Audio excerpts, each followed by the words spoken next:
그러므로 하늘에 있는 것들의 모형은 이러한 것들로서 정결하게 할 필요가 있었으나 하늘에 있는 그것들은 이런 것보다 더 좋은 제물로 할지니라.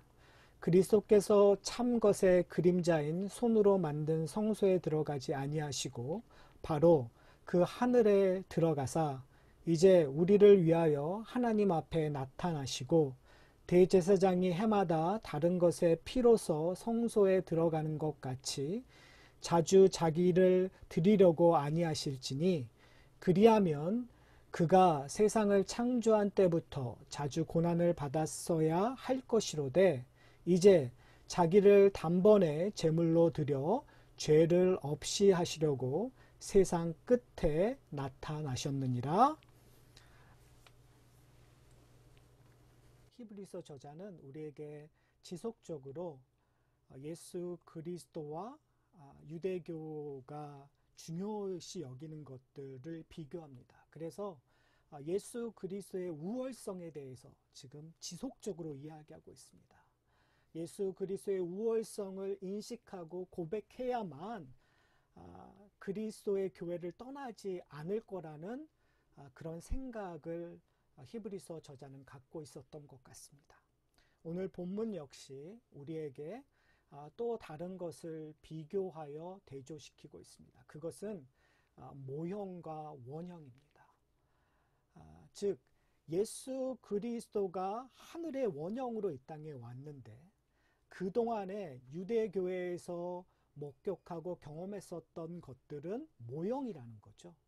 그러니까 제사 제도가 예수 그리스도가 제물로 드려지는 제사의 모형, 즉 그림자적인 모습이고 예수님께서 십자가에 달려 죽으심으로 말미암아 우리의 죄를 대속하는 것이 정말 진정한 원형이라는 거죠. 죄사함의 원형.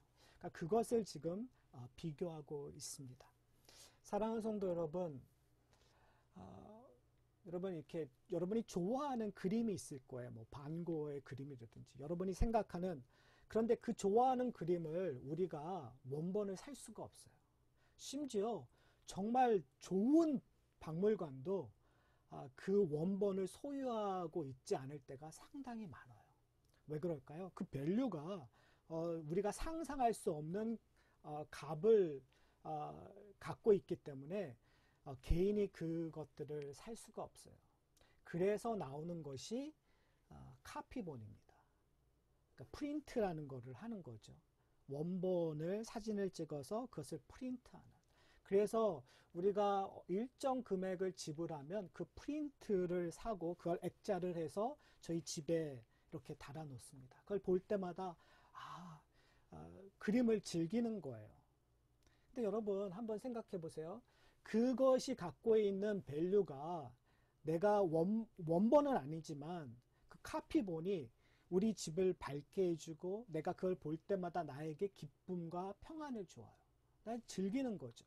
그런데 만약에 여러분 원본이 나한테 있다면 그 카피본은 어떻게 하실 거예요? 원본을 이렇게 집에다 걸어놓고 카피본도 옆에다 걸어놓을까요? 그런 사람 없을 거예요. 카피본을 어떻게 하죠? 창고로 가는 거죠. 아니면 다른 사람을 주든지. 왜요? 나한테 뭐가 있으니까요. 원본이 있으니까요. 그러니까 사람들이 올 때마다 여러분 뭘 자랑하시겠어요? 창고에 있는 카피본을 여러분 자랑하시겠어요? 아니면 내 거실 정 가운데 덜려있는 이 세상에 아무도 소유하고 있지 않는 그 원본을 자랑하시겠어요? 여러분 제가 너무나 당연한 질문을 하고 있죠. 그런데 사실은 우리의 신앙생활을 이렇게 보면 우리는 원본을, 원형이신 예수 그리스도를 자랑하기보다는 모형들을 자랑할 때가 참 많은 것 같아요. 히브리서 저자는 우리에게 다시 한번 이야기합니다. 우리의 눈과 마음을 원형이신 예수 그리스도에게 집중하라고 얘기합니다.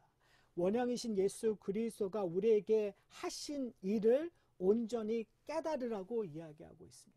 그 예수 그리스도가 하신 것, 그것을 온전히 누림으로 말미암아 원형이 주고 있는 그 축복을, 원형이 주고 있는 우리의 그 소유함을 우리는 누릴 수 있는 거예요. 왜 여러분 우리가 하늘의 유업을, 하늘의 기쁨을 온전히 누리지 못하는 이유가 무엇인지 아십니까? 저는 말씀을 묵상하면 할수록 깨닫는 답이 있어요. 그건 뭐냐면 원형이신 예수 그리스도에게 나가고 있지 않는다라는 거예요. 원형이 만들어 놓은 카피본에 우리는 관심이 너무 많다라는 거예요. 그리스도를 믿으면 이렇게 된다라는 그 카피본에 우리의 생각과 마음이 가고 있으니까 예수 그리스도를 온전히 보지 못하는 우리의 그 어리석음을 발견하게 됩니다. 사랑하는 성도 여러분, 오늘 본문을 통해서 다시 한번 두 가지의 밸류를 분석하고 우리가 무엇을 잡아야 되는지를 확인하시는 저와 여러분이 되기를 소원합니다. 오늘 본문의 시작은 이렇게 시작됩니다. 그러므로 하늘에 있는 것들의 모형은 이런 것으로서 정결하게 할 필요가 있었으나 라고 얘기하고 있어요. 그러니까 하늘의 원형은 정결할 필요가 없다라는 거예요. 그런데 이 모형들은 정결해야 되는 이유가 있었다라는 거예요. 저희가 오늘 본문을 읽지 않았지만 그 히브리서 9장 18절에 이렇게 기록되어 있습니다. 제가 읽어드릴게요. 이러므로 첫 언약도 피 없이 세운 것이 아니나니, 무슨 말이죠? 예수 그리스도의 언약은 피로 세워진 언약이에요. 십자가에 달려 죽으심으로 말미암아 그 피가 우리의 죄를 대속하는 언약이었단 말이에요. 근데 지금 히브리서 저자가 얘기하는 거예요. 피로 대속하는 것은 예수 그리스도의 언약만이 아니라 그 전에도 있었다. 첫 언약에 있었다라고 우리에게 이야기하고 있는 거예요. 그런데 이렇게 얘기를 해요. 지금 히브리서 저자는 출애굽 당시로 끌고 가고 싶은 거예요. 그들을. 그러면서 이렇게 설명합니다. 모세가 율법대로 모든 계명을 온 백성에게 말한 후에 송아지와 염소의 피 및 물과 붉은 양털과 우슬소를 취하여 그 두루마기와 온 백성에 뿌리며 이르되 이는 하나님이 너에게 명령하신 언약의 피라 하고. 자, 여러분 한번 저희가 모세가 언약을 주고 있는 그 상황으로 돌아가서 이걸 한번 상상해 보셨으면 좋겠어요. 어떤 일이 일어나고 있는 거죠? 소와 양을 잡는 거예요. 소와 양을 잡으면 뭐가 생기는 거죠? 피가 생기잖아요. 그 피를 우슬초와 양털로 적셔서 뭐 하고 있냐면은 이스라엘 백성들에게 뿌리고 있는 거예요. 여러분 이걸 오감을 다 사용해서 한번 생각해 보세요. 우리가 뭘 냄새 맡을 수 있죠? 피 비린내를 냄새를 맡을 수 있어요. 눈으로 보고 있는 건 뭐죠? 피가 뿌려지는 그 사람 그러니까 피 빨간색이 뿌려지는 것들을 보는 거고 짐승이 소리 짓는 죽어가면서 소리 나는 그것들을 듣는 거예요. 그러니까 어떻게 보면 지금 이 언약의 그 언약을 제정하면서 이 모세가 얘기하고 있는 이는 하나님이 너희에게 명하신 언약의 피라. 이 말은 우리가 쉽게 듣고 그래 맞아. 하나님께서 우리와 언약을 맺으시면서 이런 피를 뿌리셨구나라는 걸 우리는 그냥 머리로 이해하지만 지금 이스라엘 백성들의 그 상황으로 들어가면 그들은요 떨 수밖에 없어요. 왜 그럴까요? 조금 전에 하나님께서 진노하셨거든요. 십계명을 모세가 받으러 올라갔을 때 이스라엘 백성들은 뭐 하고 있었죠? 그들은 금송아지를 만들고 하나님을 나름대로 열심히 예배드리고 섬긴다고 했지만 하나님께서 그들 앞에 진노하셨어요.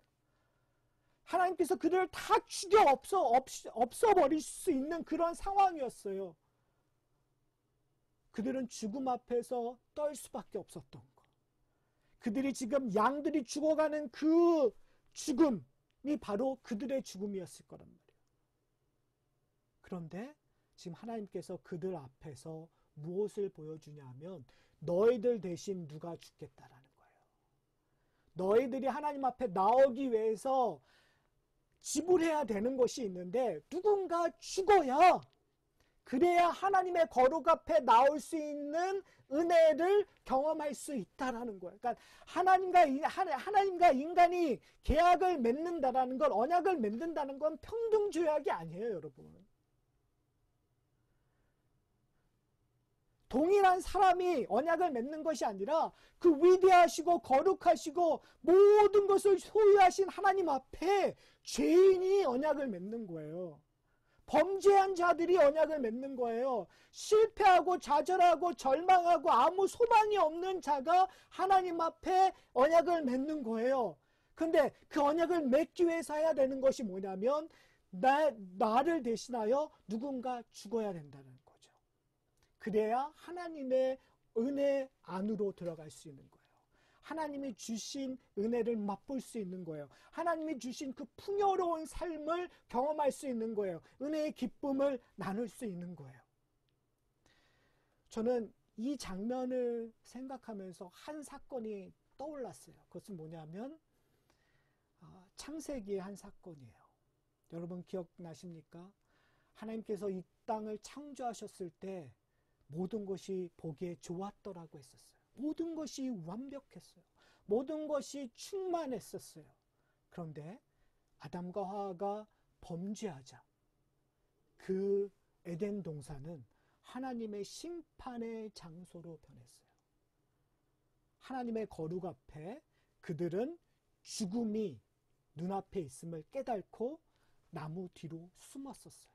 결국 하나님께서 심판하세요. 그들이 받아야 될 사망이라는 죄값이, 그들이 경험할 수밖에 없는 죄로 인한 수치들이 결국은 그들로 하여금 에덴 동산을 떠날 수밖에 없는 상황으로 만들어 버렸어요. 근데 성경은 그렇게 끝나도 아무런 불평을 할 수가 없는 상황에 하나님께서 참 놀라운 일 하나를 하세요. 그것은 뭐냐면 에덴 동산을 추방하시기 전에 아담과 하와에게 가죽옷을 입히는 일이에요. 여러분, 가죽옷을 입혔다는 건 도대체 무엇일까? 성경에 뜬금없이 갑자기 하나님께서 아담과 하와를 에덴 동산에서 추방하시기 전에 가죽옷을 입히세요. 그건 뭐냐면 그들의 수치를 가죽옷으로 덮는다는 의미도 있지만 그들을 이제 에덴 동산에서 추방하지만 그들에게 무엇을 남겨두냐면 다시 돌아올 가능성을 남겨두고 있는 거예요. 그러기 위해서 무엇이 필요하냐면 하나님의 은혜가 필요한데 그들의 관계를 새로운 언약을 맺음으로 말미암아 주어지기 위하여는 뭐가 필요한 거죠? 누군가 이 아담과 하와의 죄의 문제를 해결해야 될 피가 필요한 거죠. 가죽옷을 입힌다라는 건 누군가 대신 피를 흘려야 된다는 것을 간접적으로 보여주는 사건이에요. 그러니까 지금 이 모세가 맺었던 그 언약에서 이것은 하나님과 너희가 맺는 하나님께서 너에게 명령하신 언약의 피라고 했었던 것을 통하여 우리가 무엇을 생각하냐면 구원의 시작이 죄로 말미암아 사망에서 영원히 죽을 수밖에 없는 우리 인간들에게 주어졌던 그 은혜의 시작이 어디서부터 있었다는 걸 깨닫게 되는 거예요. 창세기에 에덴 동산에서 추방될 때서부터 하나님께서 심어 놓은 그림자였다라는 거죠. 그 그림자의 모형이 지금 이 모세의 시내산에서 보여줬던 거예요. 근데 더 중요한 것은 뭐냐면 이런 모형들이 히브리서자는 얘기하는 거예요. 원형으로 우리에게 보여졌다라는 것을 이야기해 주고 있는 거예요. 지금 성경은 계속 끊임없이 창세기 3장서부터 뭐에 대한 얘기를 하는 거예요. 너희가 하나님과 만나기 위하여 하나님과 다시 관계를 회복하기 위하여 누군가 대신 너를 위하여 죽어야 된다는 걸 끊임없이 얘기하는 거예요. 그런데 결국은 그 그림자, 그 모형들이 상징하고 있었던 한 분이 이 땅에 오셨어요. 히브리서 저자는 그 오신 내용을 이런 표현을 해요. 예수 그리스도가 레위인들, 제사장들의 반차를 대제사장직을 하시는 것이 아니라 누구의 반차를 쫓는다고 얘기했죠? 멜기세덱의 반차를 쫓는다고 얘기해요. 그 멜기세덱의 반차를 쫓는다는 의미에서는 그는 셀렘 왕이라는 평강의 왕이라는 그 의미 속에는 하늘로부터 오셨다라는 것을 강조하고 싶은 거예요. 이 제사장이 되기 위하여 가장 중요한 것은 뭐냐면 이 땅에 어떠한 누구도 온전한 대제사장적인 역할을 할 수가 없다라는 거예요. 그 할 수 없는 사람들을 하게 하기 위하여 나온 것이 제사 예법 중에 하나였어요. 무엇이에요? 제사장도 자기의 죄를 대속하기 위하여 제사를 드려야 된다라는 거예요. 인간의 한계를 보여주는 거예요. 하나님께서 사람을 선택하여 제사장으로 만들었지만 그들이 그 역할을 수행하기 위하여 또 누군가가 그들의 죄를 위하여 죽어야 되는 거예요. 그러나 멜기세덱의 반차를 쫓아 이 땅에 오신 그 하나님이신 예수 그리스도는 죄가 없음으로 말미암아 누군가 자신을 위하여 죽어야 되는 일이 없는 거죠. 필요가 없는 거죠. 그렇기 때문에 예수 그리스도는 온전하게 완전하게 대제사장적인 역할을 하실 수가 있는 거예요. 근데 오늘 본문은 예수 그리스도의 대제사장적인 역할을 이렇게 표현을 하고 있어요. 제가 읽어드릴게요. 24절에 보면 이렇게 얘기해요. 23절 후반부서부터 이렇게 얘기해요.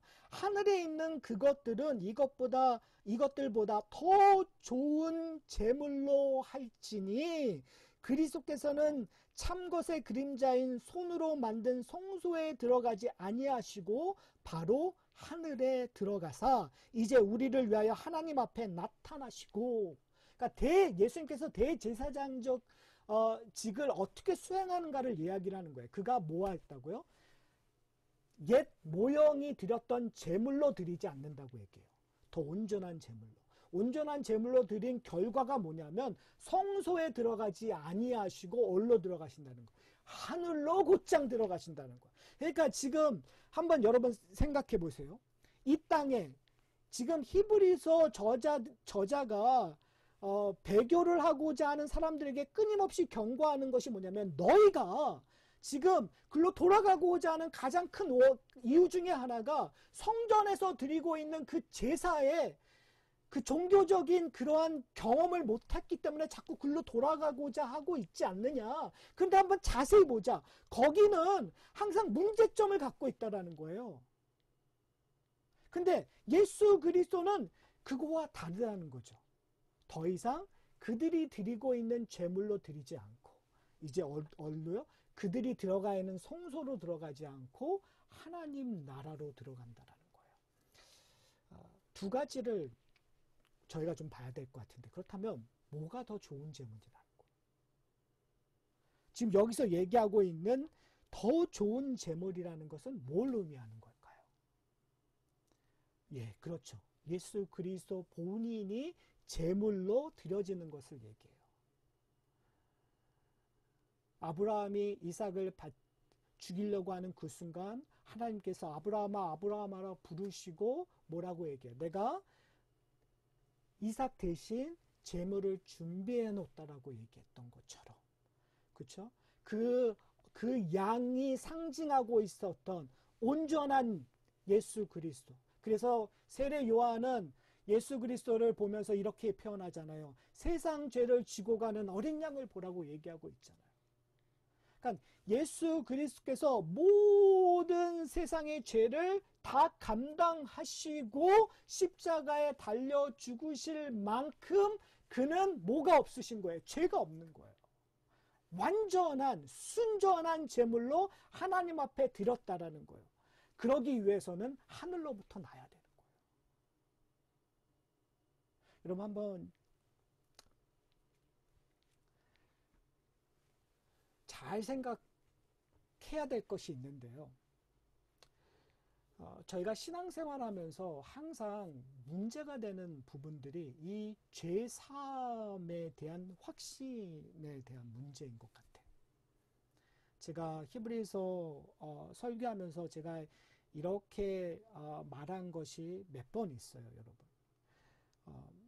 제가 목회하면서 가장 자주 질문받는 내용들이 뭐냐면, 하나님이, 그러니까 직접적보다는 간접적인 그러한 질문이라고 이해하시면 될 것 같아요. 과연 나 같은 죄인도 하나님께서 죄를 용서하셨을까요? 이거를 한 번 물어보시는 것이 아니라요, 끊임없이 물어보세요.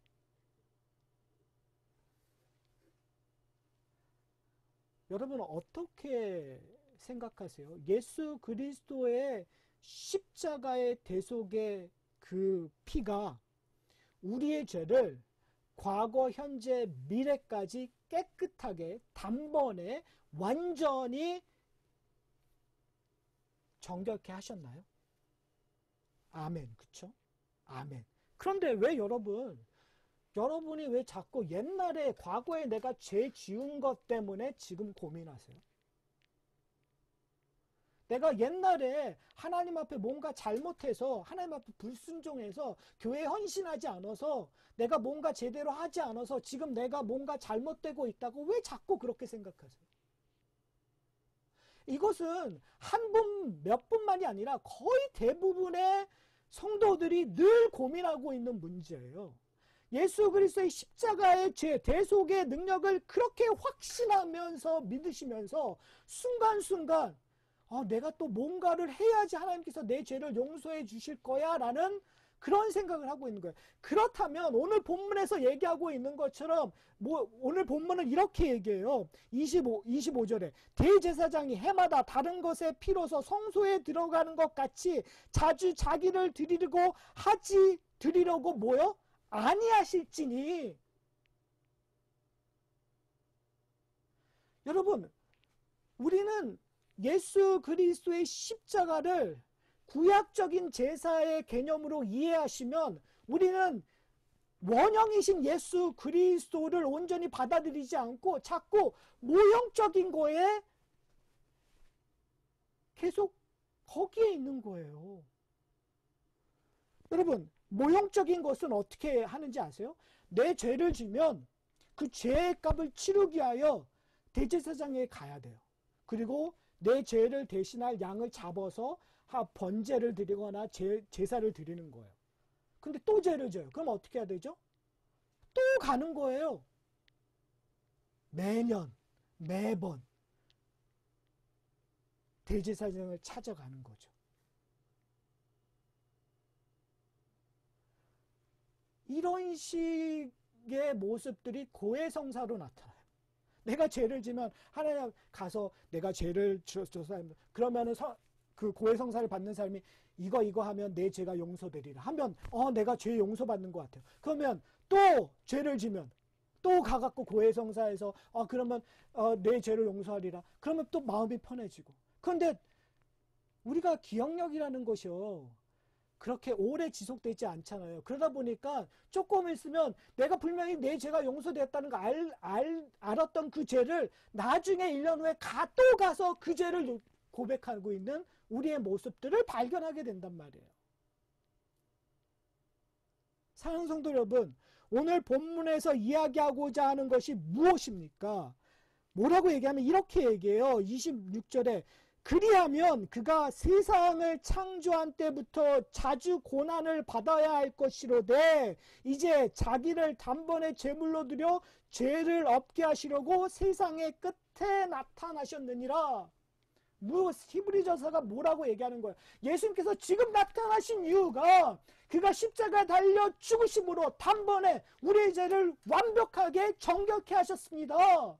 근데 만약에 여러분들이 내 죄를 다시 한번 용서해달라고 매번 물어보신다면 당신은 예수 그리스도를 매번 십자가에 못 박히라고 요구하는 것입니다라고 얘기하는 거예요.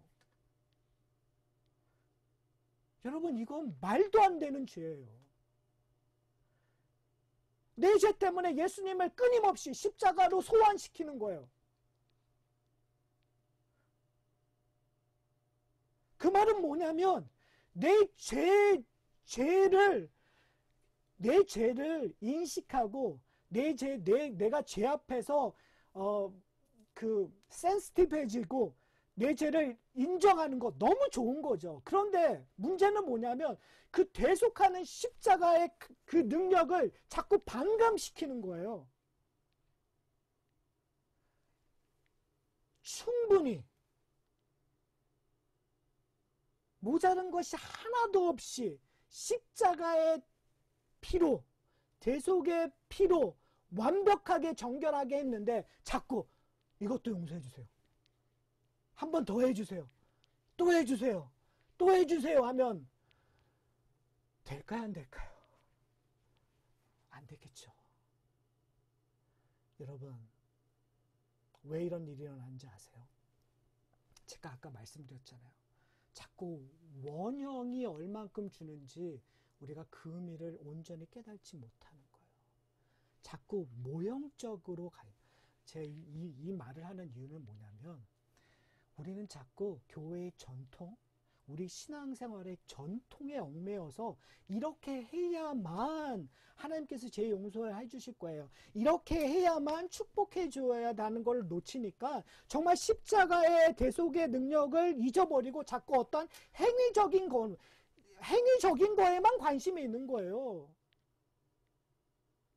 자꾸 고해성사하는 그 방으로만 가려고 하는 거예요. 십자가를 보고 예수 그리스도의 그 능력을 봐야 되는데 우린 자꾸 성소로 가고 있는 거예요.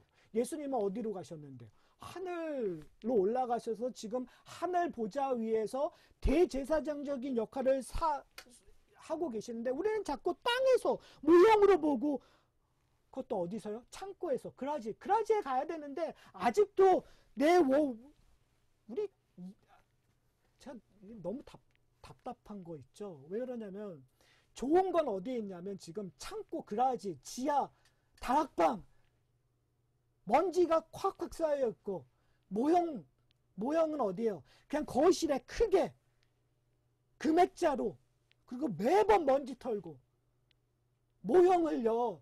진짜는 어디예요? 진짜는 먼지 쌓여가지고 저 다락방에 그라지에 있고 여러분 이게 말이 됩니까? 그러니까요. 그 모형이 기스가 나면 어떻게 해요? 떠날 수밖에 없는 거죠.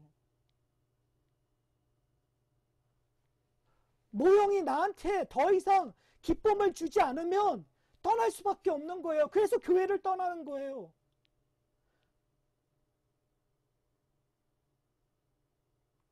사랑하는 성도 여러분, 저는 오늘 이 이야기를 제사의 문제만으로 고민하는 것이 아니라 교회됨에 대해서 좀 고민하고 설교를 마치려고 합니다.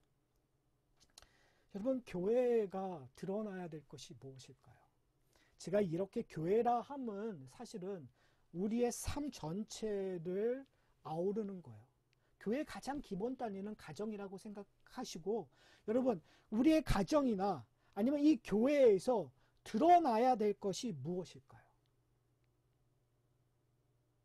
여러분, 쇼윈도 그 부부라는 이야기 많이 들으시죠? 겉으로만 보이는 부부. 그들에게는 겉모양이 중요해요. 사람들이 봐야 되는 겉모양. 여러분, 그 겉모양들, 교회가 그 겉모양들, 내 가정이 겉모양들에 관심이 있다면 정말 중요한 원형이신 예수 그리스도를 놓칠 때가 많아요. 겉모양으로 예배는 이렇게 드려야 돼. 겉모양으로 성경은 이렇게 해야 돼. 겉모양으로 구제는 이렇게 해야 돼. 겉모양은 교제는 이렇게 해야 돼. 겉모양으로는 우리가 이렇게 건축해야 돼. 겉모양으로 이렇게 얘기하면 우리는 다 어디에 갇혀 있냐면 모형적인 교회에 갇혀 있어요.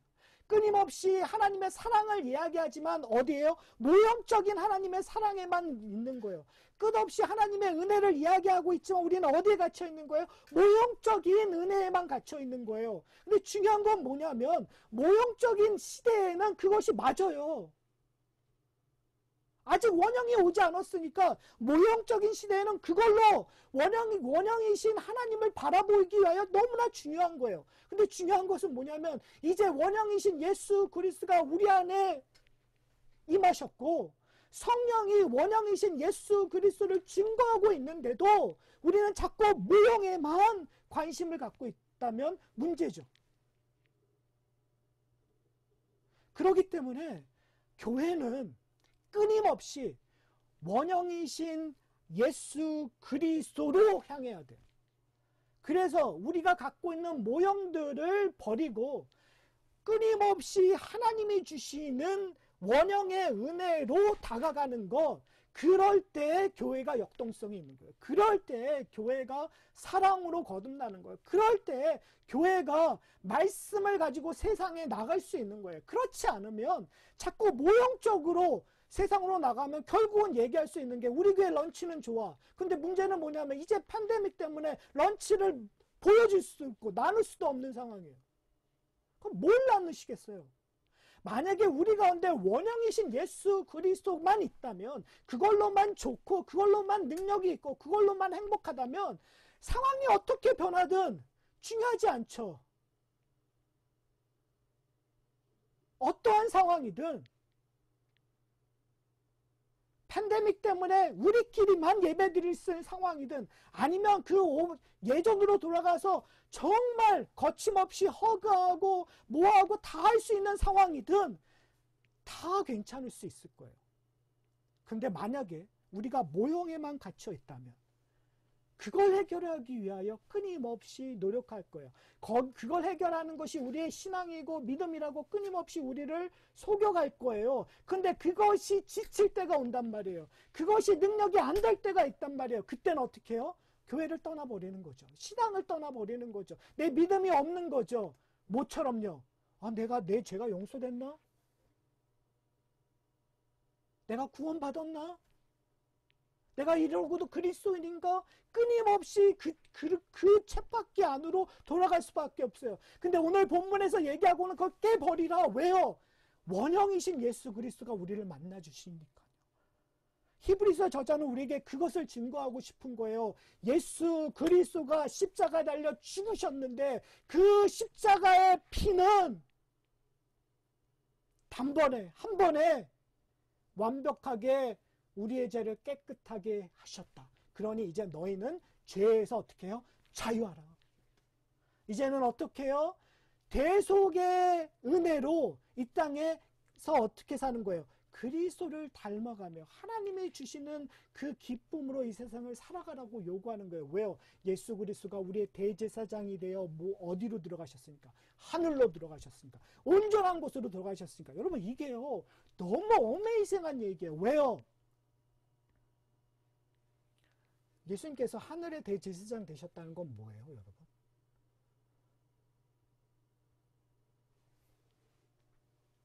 완전하다는 의미예요.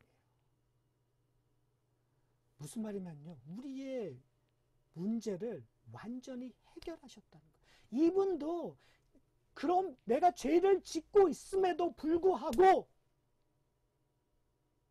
앞으로 죄를 지음에도 불구하고 내 죄가 정말 세상 사람이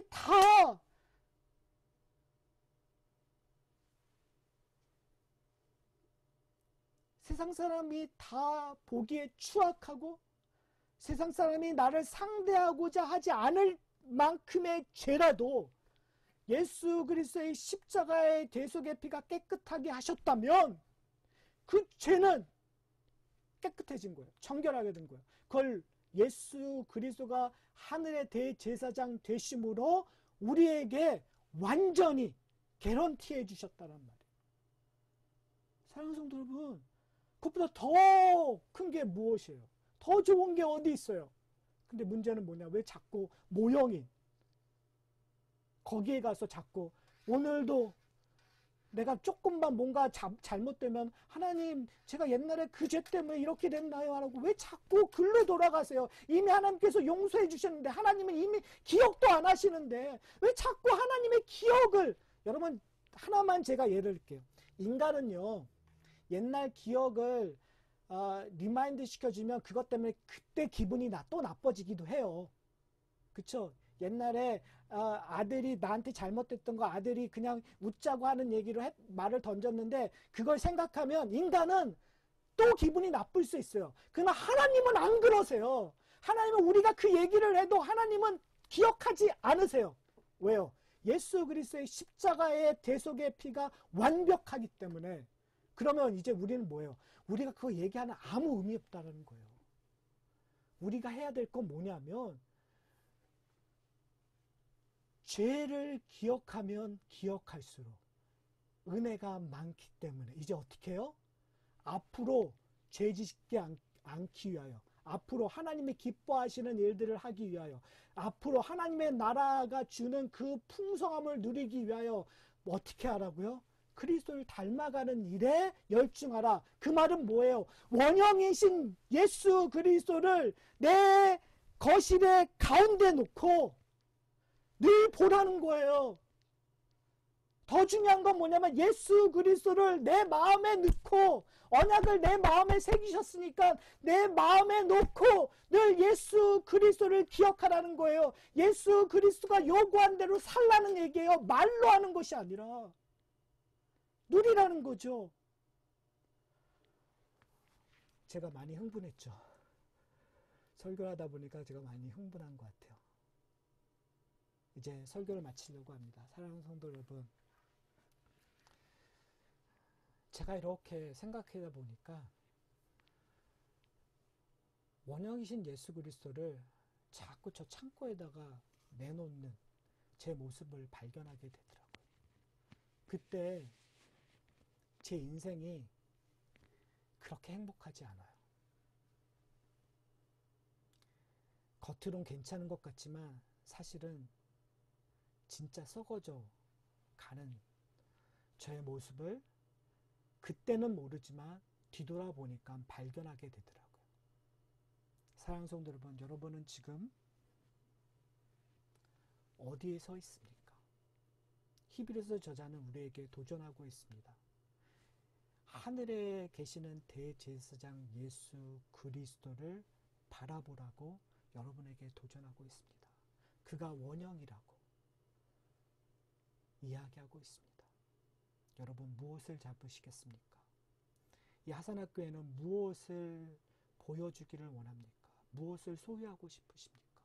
모형을 소유하고 싶습니까? 아니면 원형을 소유하고 싶습니까? 여러분 이게 질문이 됩니까? 질문이 안 되는 거잖아요. 질문할 값어치도 없는 거잖아요. 근데 너무나 아쉽게도 우리 자꾸 모형에 눈이 간단 말이에요. 그러지 않는 저희 하산학교의 공동체가 되기를 소원합니다. 원형이신 예수 그리스도로 말미암아 기뻐하고 우리의 삶을 풍성히 누리는 이 하산학교의 공동체가 되기를 소원합니다.